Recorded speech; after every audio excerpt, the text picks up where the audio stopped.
हैं ये कमेटियाँ फॉर्म हो जाएं और ये इसका मेन हमारे यहाँ का आज का डिसीजन है। अच्छा, कुरैश कॉन्फ्रेंस भवन के लिए बहुत समय से बातचीत चल रही थी, इसके बारे में आपका क्या विजन है? कब तक ये बन के तैयार होगा या इस पे कब से आप करेंगे, मतलब काम स्टार्ट कर रहे हैं?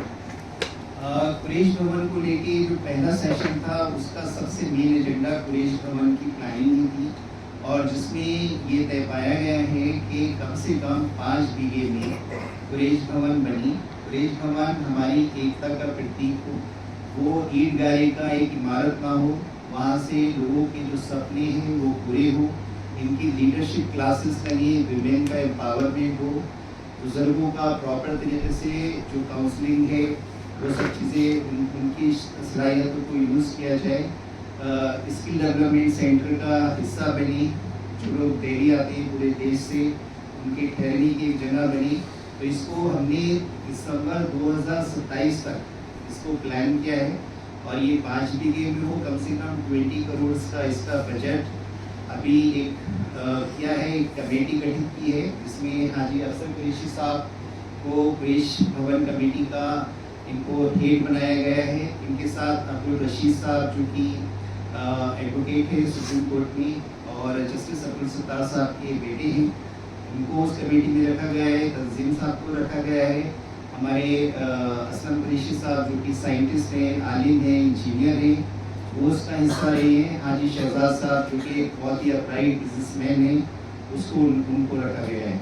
ये कमेटी को पावर दी जा रही है कि वो इसकी SOP बनाएं, इसका ड्राफ्ट बनाएं, इसका बजट तय करें, इसके बारे में एस्टीमेट लगाएं, इसका मॉडल बनाएं और ये वर्क के अंदर क्या फैसिलिटीज़ होगी इस भवन के अंदर, किस तरीके से ये एक हिस्सा बनेगा और देश में जितने भी ज़रूरतमंद लोग हैं हम ज़्यादातर इसको ओपन रखेंगे कि और भी कम्युनिटी के जो ज़रूरतमंद लोग हैं इससे बेनिफिट लें और कम्युनिटी को एक जगह करने का एक ही केंद्र बने।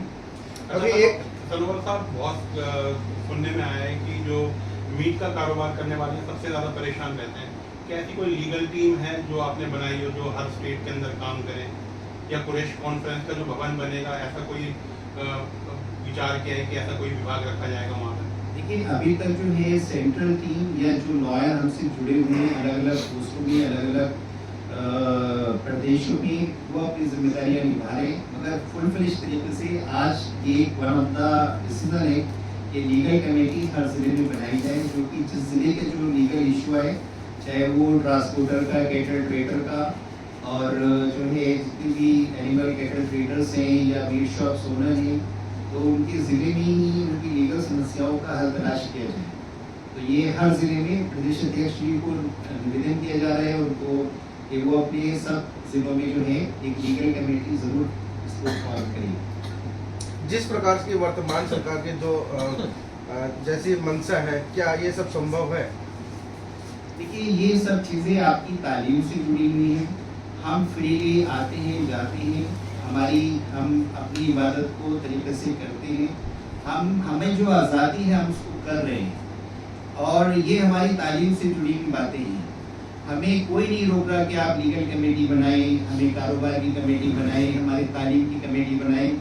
ज़्यादातर हर मजहब के इंटेलेक्चुअल बुद्धिजीवी ये चाहते हैं कि मुस्लिम भी मॉडर्न एजुकेशन को हासिल करें।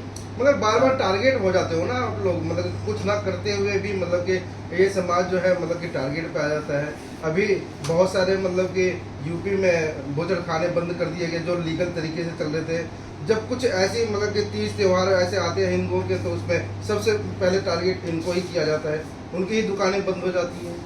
देखिए, हमने क्या इस विषय में आप लोगों ने कोई आवाज उठाई? देखिए, हमने इसमें जैसे कि महाराष्ट्र में हुआ, जब आप वर्क करेंगे, अपने आप को काबिल बनाएंगे, पॉलिटिकल एम्पावरमेंट करेंगे, ये हर समाज का मसला है, ये सिर्फ मुस्लिम्स का नहीं है। जब आपका प्रतिनिधित्व, आपकी नुमाइंदगी, आपका रिप्रेजेंटेशन अगर गवर्नेंस से खत्म होता है तो आप वॉइसलेस होते हैं और फिर आपके कारोबार पे असर पड़ता है, आप गुलामी की तरफ जाते हैं। तो महाराष्ट्र में हमने एक एफर्ट किया और जाकिर साहब आए हुए हैं जो कि जीत के आए हैं, कांग्रेस से नगर सेवक बने हैं और उस पूरे बेल्ट में लगभग 45 मुस्लिम कम्युनिटी के भी जो है नगर सेवक बने हैं। तो जब आप पब्लिक के इश्यूज को एक सही तरीके से उठाएंगे तो लोग जो है उनको मौका देते हैं। पॉलिटिकल एम्पावरमेंट में हमने खुद सोचा है एक रोड मैप जरूर हम लोग रेडी करें, एक जो कमेटियाँ है उसमें पॉलिटिकल एम्पावरमेंट की कमेटी का भी गठन करने का ही है। कुरैश कॉन्फ्रेंस के अध्यक्ष होने के नाते समाज में क्या संदेश देना चाहेंगे? मैं समाज को ये कहना चाहता हूँ कि देखिए जस्टिस और पीस एक ये दो आधार हैं कि हमें अपने सारे काम में इसको नहीं छोड़ना है। और समाज को सुधार करने का जो ये रास्ता है ये सबसे मुश्किल रास्ता है।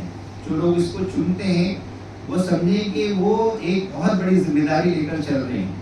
अपने इस काम को वो बिल्कुल भी आसान ना समझें। और मैं तो सभी से गुजारिश करूंगा कि जो लोग इसमें लगे हैं समाज उनकी मदद करें और इस कारोबार का हिस्सा बने। ये बहुत ही कुर्बानियों के बाद, बहुत तड़प के बाद, बहुत लोगों की उड़न के बाद जो है ये सब चीज़ें वजूद में आ रही हैं। तो इसके पीछे एक लंबी खामोशी है और हमने बहुत कुर्बानियाँ भी दे चुके हैं। तो अब ये है कि जो पढ़े लिखे लोग हैं वो आगे आए, उनका ये दायित्व बनता है कि वो लीडरशिप को संभालें और जो है एक अच्छा आउटपुट जो है देश को दे, अपनी कौम को दें। बहुत बहुत